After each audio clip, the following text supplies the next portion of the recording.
In Walnut Grove, California, 911 emergency receives a frantic call for help. Please, God, let me die like this. Sir, what's going on? I just made a base jump off an 1,800-foot tower. On opening, I struck a guide wire. My parachute wrapped around it, and I'm a few hundred feet from my death right now. Thrill seeker John Agnos dangles more than 200 feet above the ground. Even worse, his parachute lines are slipping by the second.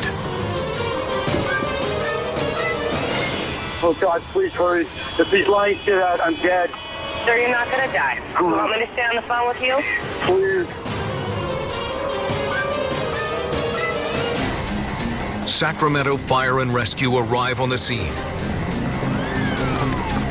But there's no way a ladder can extend high enough to reach John.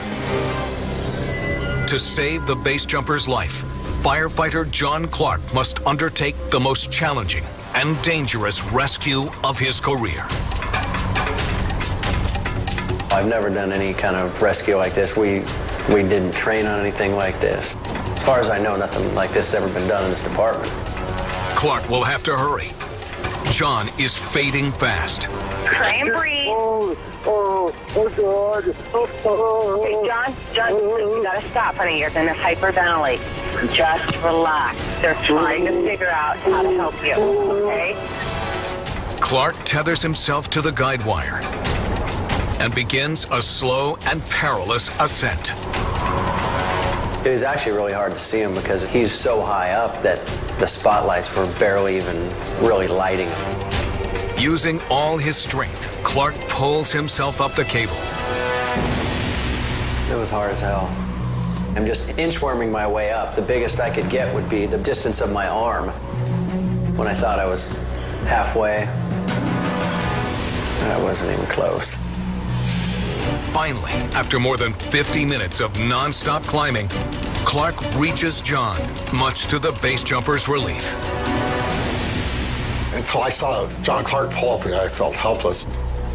The parachute was slipping in between the lines, and I figured there's no way that I could hold out, and I would go plummeting down like that. He was pretty upset. His legs were numb. He thought he broke both his arms, and he thought he was going to die because he's only hanging there by his parachute.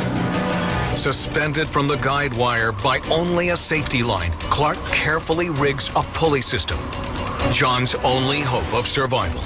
I dropped the system down to him, and he basically had to hook himself into our lowering system because I can't reach him. He's still about 6 feet below me. It was getting kind of delirious at the end. I was trying to keep myself awake, too, because I figured if I'm passed out, then I'm going to be no assistance to them at all. If John doesn't hook himself up just right, he'll plummet to his death when Clark cuts the lines to his chute. My system itself was really not in any immediate danger unless that cable came loose. His system was in definite danger. Clark slices the chute free. Luckily, the pulley holds. Now the firemen below can lower him to the ground.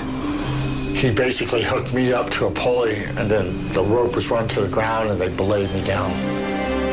That was the most trying thing I've ever had, just hanging there. That was precarious.